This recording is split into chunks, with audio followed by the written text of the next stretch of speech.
আচ্ছা, আপনার একটা ভিডিও ইউটিউবে আপলোড করার সময় যদি আপনাকে টাইটেল, ট্যাগ, ডিসক্রিপশন কোনো কিছু লেখা না লাগে তবে কেমন হয়? হ্যাঁ, আজকের ভিডিওতে আপনাদেরকে জানাবো টাইটেল, ট্যাগ, ডিসক্রিপশন অটোমেটিক হয়ে যাবে।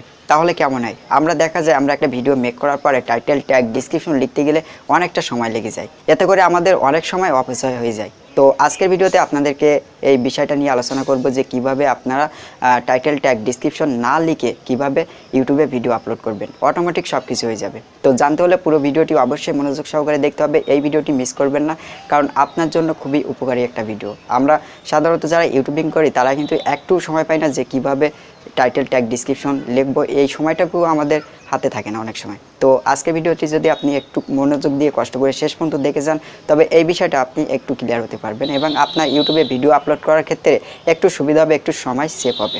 তো জানতে হলে দেখতে হবে পুরো ভিডিওটি। আই হোপ এই ভিডিওটি আপনার জন্য খুবই পছন্দ হবে। তো মূল ভিডিওতে যাওয়ার আগে ছোট্ট একটা রিকোয়েস্ট আপনার কাছে, আপনি যদি আমাদের এই চ্যানেলে নতুন দর্শক হয়ে থাকেন, প্লিজ কষ্ট করে নিচ থেকে চ্যানেলটি সাবস্ক্রাইব করে পাশে বেল আইকন বাজাতে ভুলবেন না। সাথে সাথে ভিডিওতে অবশ্যই মাস্ট বি একটা লাইক করবেন। তো ভিউয়ার্স, প্রথমে আপনাকে যে কাজটা করতে হবে, আপনার চ্যানেলের ড্যাশবোর্ডে যেতে হবে। তো আমরা যারা ইউটিউবিং করি তারা প্রত্যেকে জানি চ্যানেলের ড্যাশবোর্ডে কীভাবে যেতে হয়। একটা ক্রোম ব্রাউজার সিলেক্ট করতে হবে। ক্রোম ব্রাউজার সিলেক্ট করার পরে সেখানে youtube.com লিখে সার্চ করলে ইউটিউবের হোম পেজ চলে আসবে। ইউটিউবের হোম পেজ আসার পরে আপনার লোগোজ ওইখানে ক্লিক করার পর চ্যানেল ড্যাশবোর্ডে চলে যাবেন। তো তারপরে আমরা দেখে নিই স্ক্রিনে গিয়ে কীভাবে কী করতে হয়। তো চলুন আমরা স্ক্রিনে গিয়ে দেখে নিই। তো ইউটিউবের হোম পেজে আসার পরে আপনার চ্যানেল আইকনে ক্লিক করে ড্যাশবোর্ডে চলে আসবেন। তো ড্যাশবোর্ডে কীভাবে আসতে হয় আপনারা প্রত্যেকে জানেন, সো আপনাদেরকে আমি আর দেখালাম না। তো এইখানে আসার পরে মূলত আপনাকে যে কাজটি করতে হবে, এখান থেকে নিচের দিকে তাকালে আপনি একটি ছোট্ট সেটিং আইকন দেখতে পাচ্ছেন। তো জুম করে আপনাদেরকে দেখালে ভালো হবে। তো এখান থেকে এই সেটিং অপশান আপনি ক্লিক করবেন। দেন সেটিং অপশানে ক্লিক করার পর এখান থেকে আপলোড ডিফল্ট নামে একটি অপশান পেয়ে যাচ্ছেন, এইখানে আপনি ক্লিক করবেন। দেন ক্লিক করার পর এখান থেকে প্রাথমিক তথ্য, তো এইখানে আপনার টাইটেলটা সিলেক্ট করে রাখতে পারেন। তো টাইটেলটা না সিলেক্ট করলেও চলবে, টাইটেলটা আপনি দিবেন।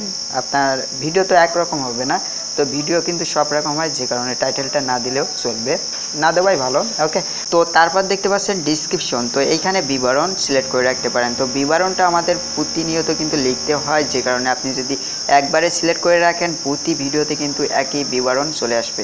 তো বিবরণটা কিন্তু মূলত আমাদের প্রত্যেক ভিডিও অনুযায়ী লিখতে হয় না, যে কারণে বিবরণে আমাদের চ্যানেলের কিছু সোশ্যাল মিডিয়ার লিঙ্ক থাকে, দেখতে পাচ্ছেন আমি এখানে দিয়ে রেখেছি। ওকে, তো তারপর নিচের দিকে তাকালে দেখতে পারবেন এখানে আরেকটা অপশান আছে।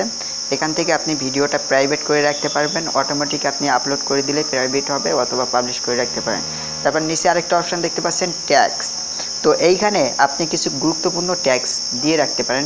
যেসব ট্যাগগুলো আপনার চ্যানেলের সাথে মিশ খায় সেসব চ্যানেলের ট্যাগগুলো এখানে দিয়ে রাখতে পারেন, যাতে আপনার ভিডিওটা আপলোড করার সময় সেই ট্যাগগুলো শো করে, অটোমেটিক নিয়ে নেয়। এতে আপনি অনেক সুবিধা পাবেন, আপনার কাজটা একটু সেভ হবে, একটু সময় সেভ হবে। ওকে, তো আশা করব আপনারা বুঝতে পারছেন। তো এইগুলো সিলেক্ট করার পরে আপনি কিন্তু এইখান থেকে সেভ অপশানে ক্লিক করবেন।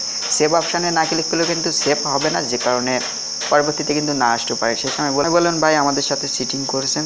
ওকে, তো অবশ্যই কিন্তু সেভ করবেন। এইখানে সেভ অপশান দেখতে পারবেন। তো এখানে কিছু লেখার পরে কিন্তু এখানে সেভ অপশানটা আসবে, তো সেভ করে নেবেন। ওকে, তো ভিউয়ার্স, আপনারা এই কাজটা এইভাবে করে রাখতে পারেন। এইভাবে যদি সব কিছু কমপ্লিট করে রাখেন, আপনার পরবর্তীতে ভিডিও আপলোড করার সময় আপনার কোনো টাইটেল, ট্যাগ, ডিসক্রিপশন দেওয়া লাগছে না, আপনার অটোমেটিক কিন্তু নিয়ে নেবে। ওকে, তো আশা করব আপনাদের কাছে এই ভিডিওটি খুবই ভালো লাগছে। ভালো লাগলে অবশ্যই ভিডিওতে একটা লাইক করে যাবেন, আর শেয়ার করে আরেকজনকে জানার সুযোগ করে দেবেন। আর নেক্সট টাইম কী ভিডিও দেখতে চান অবশ্যই কমেন্ট বক্সে একটা কমেন্ট করে জানিয়ে যাবেন। সেই ধরনের ভিডিও দিয়ে আপনাদেরকে হেল্প করার চেষ্টা করব। সো দেখা হচ্ছে নেক্সট কোনো ভিডিওতে। সে পর্যন্ত সবাই ভালো থাকবেন, সুস্থ থাকবেন। আল্লাহ হাফেজ।